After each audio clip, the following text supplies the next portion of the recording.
House passed a budget last week. You voted no along with the rest of your House Republican colleagues. Tell us why. Well, how about $100 million in new tax increases? That's what the Democrat budget holds. The Senate Majority Coalition budget doesn't have any new tax increases, doesn't sweep any funds, there's no gimmicks, no angles to it. It's not perfect, but it continues prioritization of state spending we saw from last year.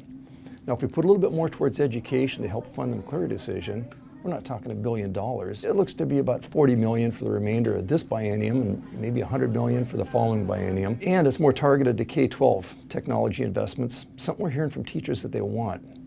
That feels appropriate. The big thing that really attracts my attention is the $45 million they're going to apply to higher education, including $25 million for opportunity scholarships and about another $12 million in college bond program.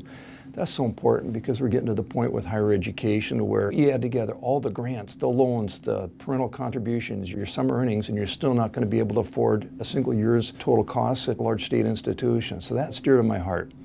And we've got about $5 million more for mental health services that the Majority Coalition proposed. And it puts a little money into our ending fund balance, which you have to have. You have to have reserves because you don't know what the economy is going to do.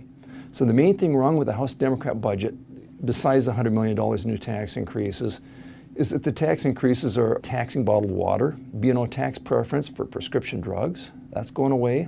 Extracted fuel tax credit, that's going away.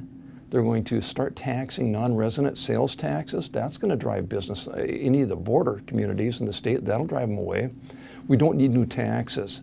But both budgets are close enough we should get out of Olympia on time with no special sessions. I'm hoping. The Senate Majority Coalition Caucus's budget passed with a bipartisan vote of 41-8. Was the House budget proposal bipartisan? No, it wasn't. In fact, the only real thing that bipartisan about the whole budget was the opposition. All House Republicans are joined by one House Democrat, so we had a bipartisan no vote. I think the final budget that comes out of here is going to be much closer to the Senate Majority Coalition budget than the partisan House Democrat budget. Session is almost over. How can your constituents get in touch with you when you're not in Olympia? We actually have a district office in Spokane that's located at 901 North Monroe. And the office number, the suite number, and the telephone is listed on the screen in front of you here. And I'm always available to speak at your function, Rotary, chamber, school events, Kiwanis, church groups, whatever. I'd love to hear from folks around the district and love to interact with them because we represent you. This is your government.